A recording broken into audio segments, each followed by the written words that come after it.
अंतर्राष्ट्रीय महिला दिवस पर नारी शक्ति को सैल्यूट करते हुए प्रधानमंत्री नरेंद्र मोदी ने अपनी सुरक्षा की कमान महिलाओं को सौंपी। भाजपा सरकार ने आज देश भर में महिलाओं के लिए और क्या क्या सौगातें दी, आज बताएंगे आपको। और कभी भूकंप का झटका तो कभी अर्थव्यवस्था पर घाटा, यानी नेपाल का कपकपाने से लेकर कंगाली तक का हाल अब बेहाल हो चुका है। क्या है अब अमेरिका की दो टूक, बताएंगे आपको। इसके अलावा खबर है कि उत्तराखंड की धामी सरकार में बड़ा फेरबदल होने जा रहा है। क्या है धामी सरकार का मास्टर स्ट्रोक, इसे भी जानेंगे। नमस्कार, खबर प्रधान शो देख रहे हैं आप और मैं हूं संगीता श्रीवास्तव।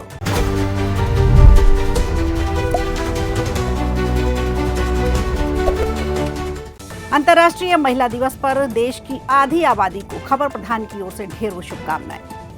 विश्व भर में 8 मार्च को अंतर्राष्ट्रीय महिला दिवस के रूप में सेलिब्रेट किया गया। इस दिन को विशेष रूप से महिलाओं के लिए समर्पित किया गया। इस बार की थीम रखी गई एक्सेलरेट एक्शन, यानी तेजी से कार्य करने की क्षमता। लोगों ने महिलाओं के प्रति आदर सम्मान दिखाया, उनके अधिकारों, उनकी उपलब्धियों को बताकर उन्हें सम्मान दिया। प्रधानमंत्री नरेंद्र मोदी शनिवार को अंतर्राष्ट्रीय महिला दिवस के मौके पर गुजरात के नवसारी पहुंचे। खुली जीप में हेलीपैड से तकरीबन 700 मीटर का रोड शो करते हुए वे कार्यक्रम स्थल पर पहुंचे। यहां उन्होंने 1.5 लाख लखपति दीदियों से बातचीत की।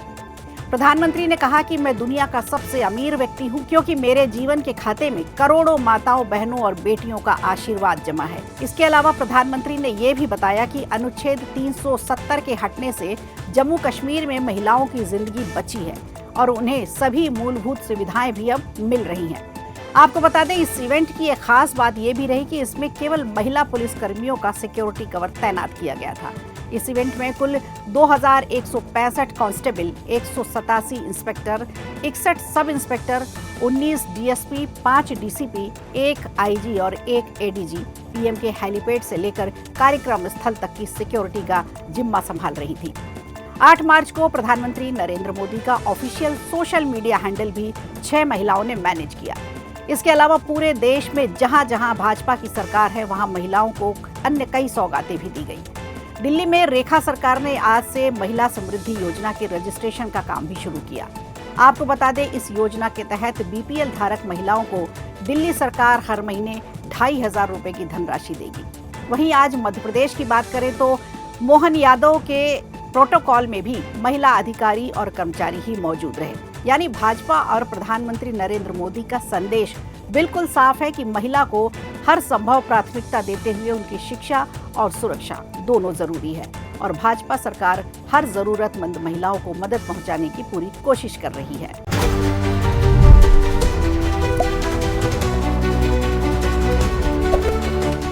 इधर नेपाल में आज 2 बड़े झटके देखने को मिले। पहला तो भूकंप का झटका और दूसरा अर्थव्यवस्था की चरमराहट ने नेपाल की इकोनॉमी को बेहाल कर दिया। बड़ी खबर यह है कि अमेरिकी राष्ट्रपति डोनाल्ड ट्रंप के वित्तीय मदद रोकने से नेपाल की अर्थव्यवस्था चरमरा गई है। सरकार मौजूदा खर्चों को पूरा करने में समर्थ नहीं है, जिससे सरकार को देश के लोगों से लोन लेना पड़ रहा है। आपको बता दें, नेपाल पर सार्वजनिक कर्ज तेजी से बढ़ा है और अब ये बोझ दुगना हो चला है। चालू वित्त वर्ष के पहले 7 महीनों में सार्वजनिक कर्ज में लगभग 2 लाख करोड़ रुपए की बढ़ोतरी हुई है। कर्ज प्रबंधन कार्यालय से मिली जानकारी के मुताबिक पिछले साल के जुलाई में सार्वजनिक कर्ज लगभग 24 लाख करोड़ जा पहुंचा था, जो फरवरी तक बढ़कर 26 लाख करोड़ रुपए तक हो गया। यानी नेपाल में सरकारी कर्ज बढ़कर देश के जीडीपी का 45.77% है। एक दशक पहले ये आंकड़ा जीडीपी का 22% था।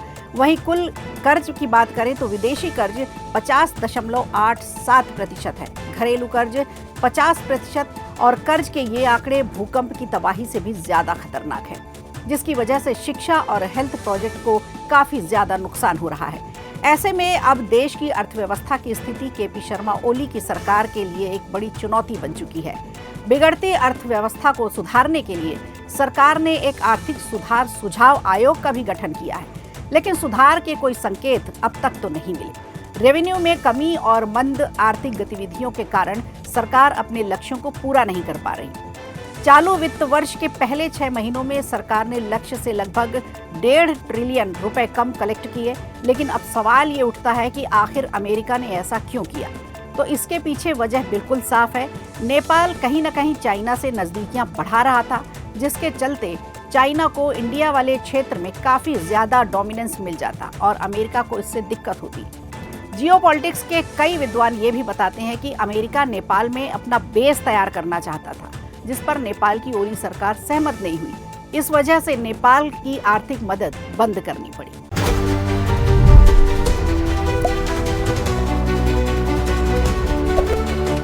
उत्तराखंड में कैबिनेट विस्तार को लेकर पिछले कई दिनों से चर्चाएं तेज चल रही हैं। संभावना है कि होली के बाद उत्तराखंड में धामी कैबिनेट का विस्तार हो जाए।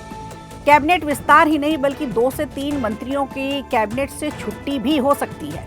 ऐसे में कैबिनेट के फेरबदल की संभावनाएं ज्यादा बढ़ती हुई नजर आ रही हैं। वहीं दूसरी तरफ मुख्यमंत्री पुष्कर सिंह धामी के दिल्ली जाने के बाद ये चर्चाएं और भी ज्यादा तेज हो गई। सीएम धामी के बाद प्रदेश अध्यक्ष महेंद्र भट्ट भी दिल्ली पहुंचे हैं। माना यह जा रहा है कि उनके वापस आने के बाद उत्तराखंड कैबिनेट में फेरबदल हो सकता है। दरअसल धामी कैबिनेट में मंत्रियों के 4 पद खाली हैं। इनमें से 3 पद सरकार गठन के दौरान खाली हुए थे, जबकि 1 पद कैबिनेट मंत्री चंदन रामदास के निधन के बाद खाली हुआ। पिछले 2 सालों से लगातार कैबिनेट में खाली पदों को भरने की चर्चाएं हो रही हैं, लेकिन केंद्र से हरी झंडी नहीं मिली है। अब मंत्रियों की परफॉर्मेंस और लगातार हो रही बयानबाजी के बाद ये चर्चाएं तेज हो चली हैं। वहीं भाजपा संगठन ने भी कैबिनेट में फेरबदल करने के संकेत दे दिए। आपको बता दें, कैबिनेट के विस्तार को लेकर महेंद्र भट्ट ने दिल्ली जाने से पहले मीडिया में एक बयान दिया था। उन्होंने कहा था कि कैबिनेट का विस्तार होना तय है और उन्होंने अपनी ये बात काफी जोर देकर कही थी कि इस पर जल्दी ही मुख्यमंत्री निर्णय भी लेंगे और अब इस कैबिनेट विस्तार से कई नेताओं को अपना परफॉर्मेंस रिजल्ट भी देखने को मिल जाएगा। आपको बता दें, कैबिनेट विस्तार इसलिए भी जरूरी है क्योंकि 2027 में विधानसभा के चुनाव भी उत्तराखंड में होने हैं। तो खबर प्रधान में आज के लिए इतना ही। दीजिए इजाजत, नमस्कार। वीडियो अच्छा लगा हो तो लाइक कीजिए, शेयर कीजिए और कमेंट बॉक्स में हमें जरूर बताइए।